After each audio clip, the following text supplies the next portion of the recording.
చిత్రహింసలు పెడుతూ జైల్లో పెట్టారు ఈ పెద్ద మనిషి.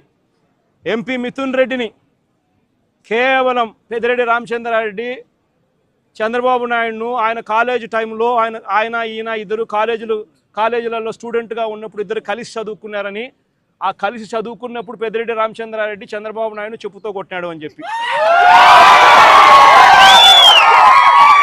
అంతే. పెద్దిరెడ్డి రామచంద్రారెడ్డి చిన్నప్పుడు చేసిన ఆ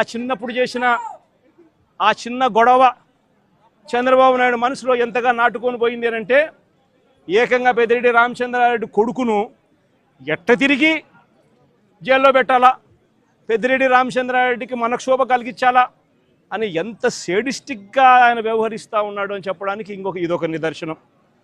కాలేజీ టైంలలో గొడవలు జరుగుతూ ఉంటాయి, కొట్టుకుంటూ ఉంటారు. పిల్లోళ్ళన్నా కొట్టుకోకుండా ఉంటారా? పిల్లోళ్ళు అన్నప్పుడు చంద్రబాబు నాయుడు ఉడుకు రక్తంలో ఉంటాడు, మా పెద్దిరెడ్డి రామచంద్రారెడ్డి అన్న ఉడుకు రక్తంలోనే ఉండింటాడు.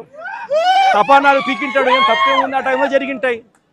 ఆ జరిగిందాన్ని గుర్తుపెట్టుకొని సేడిజంగా ఇన్ని సంవత్సరాల తర్వాత కూడా ఆయన కొడుకును కూడా జైల్లో పెట్టించాలని చెప్పి ఇంతగా తాపత్రయపడతా ఉన్నాడంటే చంద్రబాబు నాయుడు, ఈయన మనిషిలోని విషం, ఈ మనిషిలోని రాక్షసత్వం ఎంతగా ఉంది అని చెప్పడానికి ఇదొక నిదర్శనం. మరొకరు చెవిరెడ్డి భాస్కర్ రెడ్డి. చెవిరెడ్డి భాస్కర్ రెడ్డి ఏం తప్పు చేసినాడో నాకైతే తెలియదు. కేవలం ఆయన చంద్రగిరి కాన్స్టిట్యున్సీకి ఎమ్మెల్యే కావడం. ఇదే చంద్రగిరి కాన్స్టిట్యున్సీ చంద్రబాబు నాయుడు సొంత కాన్స్టిట్యున్సీ. ఇదే చంద్రబాబు నాయుడు సొంత కాన్స్టిట్యున్సీ చంద్రగిరిలో 1983లో 1978లో ఆయన కాంగ్రెస్ పార్టీలో మంత్రిగా ఉండి పోటీ చేసి 17,000తో ఓడిపోయినాడు చంద్రగిరి కాన్స్టిట్యున్సీలో 1983లో.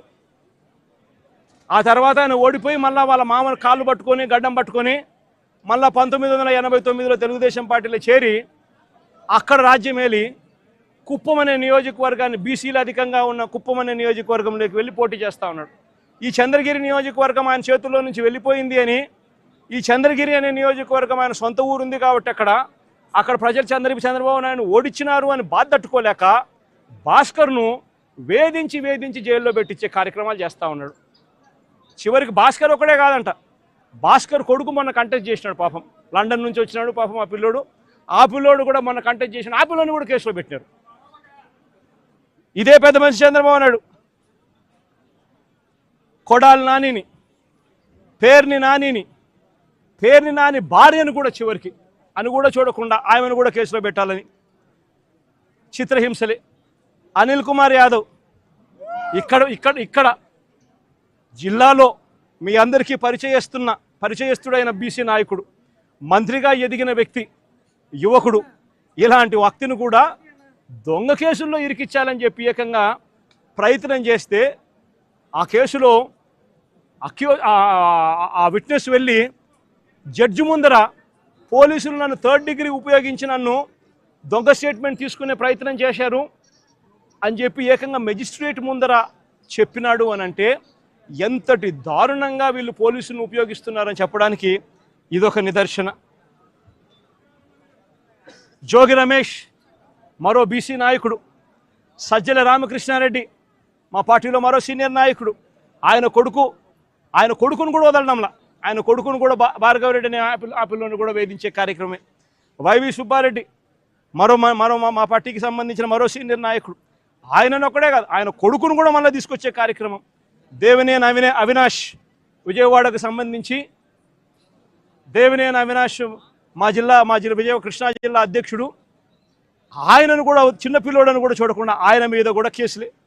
తలసిల రఘురాం, అంబటి రాంబాబు, అంబటి మురళి, విడుదల రజని, దళిత ఎమ్మెల్యే చంద్రశేఖర్, బూచేపల్లె శివప్రసాద్, ఉషశ్రీ చరణ్, తోపదుర్తి ప్రకాష్ రెడ్డి, మాజీ ఎంపీ గోరంట్ల మాధవ్, మేరుగ నాగార్జున్, దాడిశెట్టి రాజా, అబ్బాయి చౌదరి, సుధీర్, సత్తెనపల్లి మన తరఫున పోటీ చేయబోతా ఉన్న క్యాండిడేట్, లేళ్ల అప్పిరెడ్డి, గోపిరెడ్డి శ్రీనివాసరెడ్డి, సిదిరి అప్పలరాజు, మరో బీసీ మంత్రి ఉప్పాల రాము, మన ZP chairman Uppala Harika husband, Mondithoka Arun మన పార్టీకి సంబంధించిన ఎమ్మెల్సీ దళితుడు. ఈ నాయకులందరి మీద కూడా తప్పుడు కేసులే. మా ప్రతాప్ అన్న కూడా ఇక్కడే ఉన్నాడు. ప్రతాప్ అన్న కూడా మీద కూడా ఇంకో తప్పుడు కేసు.